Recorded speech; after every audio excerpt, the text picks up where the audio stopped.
WTIM. You're listening to WTIM, your information station, with our morning show brought to you by People's Bank and Trust, where they put people first, and Landmark of Taylorville. My name is Grayson Bauman. Joining me in this segment are co-coordinators of the Taylorville Food Pantry. I have Amy Hagan and Pam Moses. Good morning to both of you. How are we? Morning, Grayson. We're doing great. Good morning, Grayson. And Pam, good to see you again. Amy, great to see you for the first time here in the studio today. So thank you. It's nice to be here. Glad to get to learn a little bit more about you as well. And you were one of Tim's favorites, so I think I got you in good hands over here. So I want to talk about the Taylorville Food Pantry a little bit. Let's start maybe with March statistics, how March went, even how the first quarter went, and what you can report back to me here on the show. Yeah, no, I'm happy to do that. So these are fresh numbers as of quarter end. We served 362 households. 924 individuals make up that number. 29 new households for the month. And we were able to execute that all with the help of 238 separate volunteer instances. If we look back over how that compares to how we ended year in 2024, we're quite honestly off a bit, but trending pretty comparably to how the first quarter runs every year. So we could probably sit here and speculate and debate why it is that in the first quarter of the year, where we don't serve as many people historically in the pantry, but it ramps up then from the end of the first quarter through to the end of the remainder of the year. Your guess would probably be as good as mine. Maybe Pam has some theory on that, but we always say in the food pantry business that in an ideal world, we would no longer be needed at all. And everybody would have what they need, and food insecurity would no longer be an issue. We know we're not there in this community. We know we serve a critical need, and there's no question about the fact that the work that we do is important. Evidence there being 29 new households every month. You come back to me with new household numbers, and that average since we started tracking it has been running right around 30 a month. So. And that's the scary number out of all of it, right? I mean, that means there was 360 of them last year. There's already been 100 of them this year. That's a big number. First quarter, my opinion, weather. The weather's probably the biggest thing that slows down our volunteers, and or not our volunteers. I'm sorry, our neighbors coming in, and some of them don't have rides. We get snow, we get cold. You can't ride your bike. You don't want to walk. You don't want to stand outside to wait. So we see those numbers, go down. They get by with what's already in their pantry and look for a better, warmer day.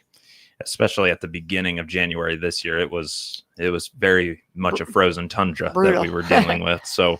And I'm sure some of it is, after the holidays, kids are getting back into school as well. And so, that gap is filled a little bit. But, I'm sure over the course of the year, especially as you get back into the holidays, yes, that ramping up happens once again. So in March, 362 households, 924 individuals, 29 new households.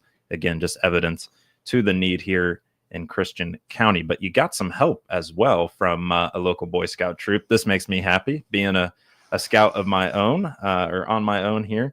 What can you tell me about a food drive that was in conjunction with the Boy Scouts? So a couple of weeks ago in March, we had the Taylorville Boy Scout troops and packs, 4495 as well as 132. They did their annual food drive, and through their efforts brought in a total of 2,380 pounds of non-perishable food items.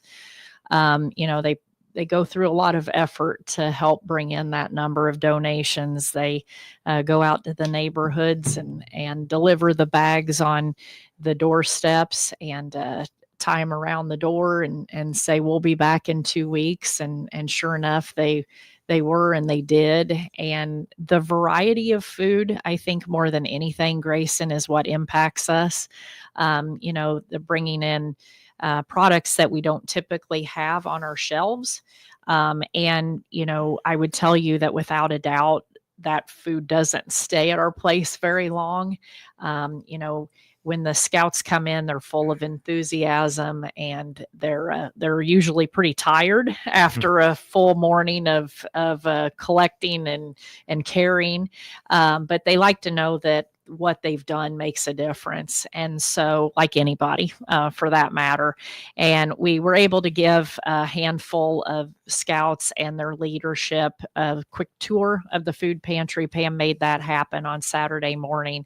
And what was cool was to see sort of the light bulb go on in one of the elder scouts' head. And he asked the question of, what else can we do? Now that I know what goes on in this building, are there projects or any kind of special events or anything? How can we do more for the Taylorville Food Pantry? And that was kind of exciting to see that transformation happen inside the head of that young person that day. Credit Pam then for a great tour around the facility. Well, I don't know about that, but thank you. And to me, hearing about even like with the USPS and food deliveries being done through there, all these local organizations coming to your aid as well, obviously needed and so appreciated.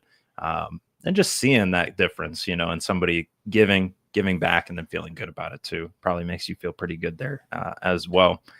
I'm sure this made you feel pretty good too. A delivery of a new freezer, and it sounded like maybe you were thinking more on the way. How is this going to help out with the Taylorville Food Pantry?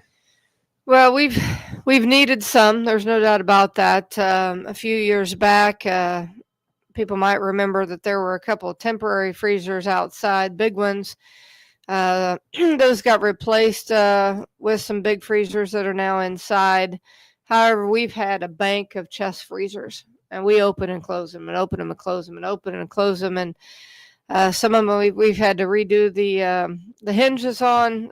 Some of them have some brackets on them that have been screwed in to hold them apart, hold them together for us. Some of them don't seal. Yeah. We have to put weight on them at the end of each time we're open, each distribution day, just to keep them sealed, to keep everything cold. And they were wore out. Some of them we inherited, some of them have been donated to us.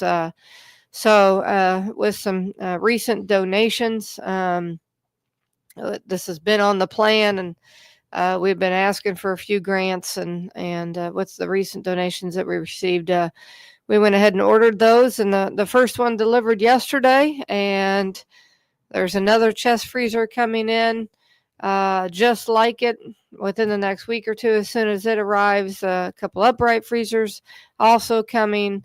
We're going to be able to replace the entire bank that is there, that is well outdated. And the one other thing is we're hoping to see is all of these new freezers coming in are more efficient. Okay. Energy efficient, because like I said, a lot of these were pretty old. So hopefully we'll see a little bit of a downtick in our energy bill out of it as well. I hope so, especially as the summer months start to come about here, right, and not too long. And you had talked to me before about the need for some of those new freezers, some of the need for that new equipment.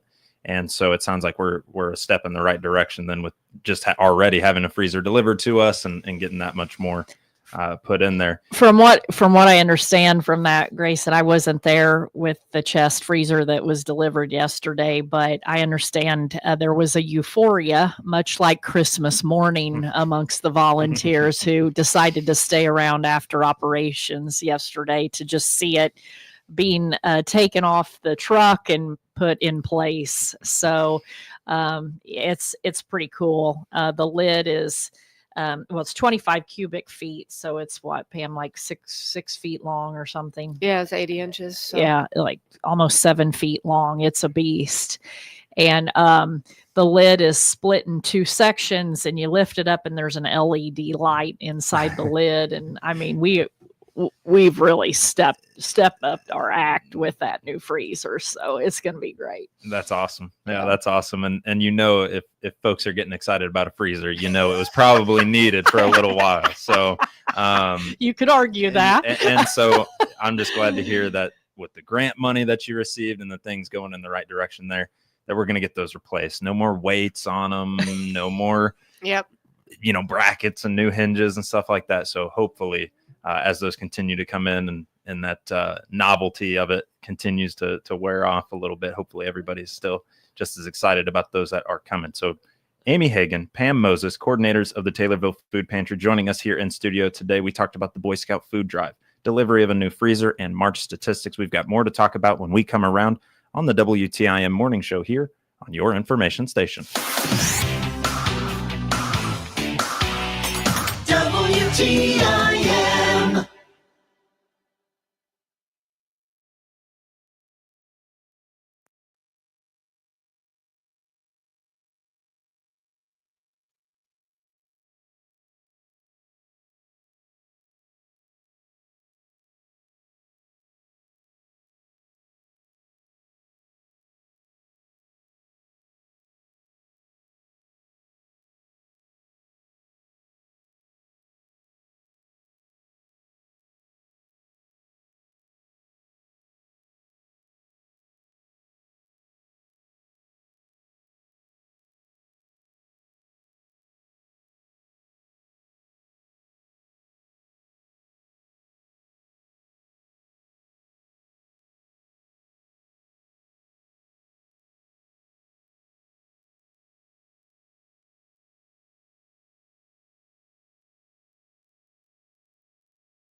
Your information station, WTIM.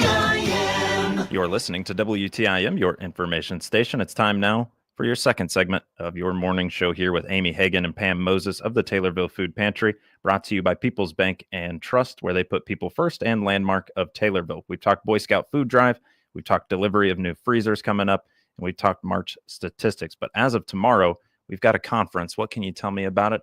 Take the floor. I just wanted to, let the public know that we are definitely in the loop, so to speak, with the Central Illinois Food Bank and the Midwest Food Bank. Yesterday, we filmed a video for the Midwest Food Bank. They're up in Bloomington. We receive a lot of our food provisions from them. And then tomorrow, Central Illinois Food Bank is a 3-hour conference. We've got 3 delegates coming from Taylorville to be amongst those learners in the crowd. And we're going to learn all about, food pantry operations, anything new coming down from the USDA or the Illinois Department of Human Services that will enable us to serve our community even better. So, absolutely. I mean, training, it's always out there, and we try to stay up with it if we can. Yeah, and it's, when I think about it, you guys are doing it daily, and you're working and volunteering, and having just a good idea of what others are doing too can never hurt. So excited for you guys to be able to take part in that. Pam, are you doing so as well? I am not. So Amy? I will be there Okay. along with 2 other volunteers. And, the thing about it is we run a food pantry that is community oriented. The more people amongst our volunteer ranks that know and understand the full scope of the operation, the better off we are, the better set we are for success. Mm-hmm. If one of us has to step away and attend to a family matter, or we're ill or something like that, there's somebody else that can pick up the ball there. So to be cross-trained on each other's roles and to truly understand and have some of those relationships outside of the food pantry with the food bank, the mothership, so to speak, I just think that makes us more effective. I appreciate that mindset, because not everywhere sometimes has that mindset. Sometimes a person gets a role, a title, and they say, well, I don't want anybody coming after my job or my role or my title. So I appreciate that on this end as well. Yeah. I know that we're always needing volunteers. We always need that help and support. What right now are we in most need of?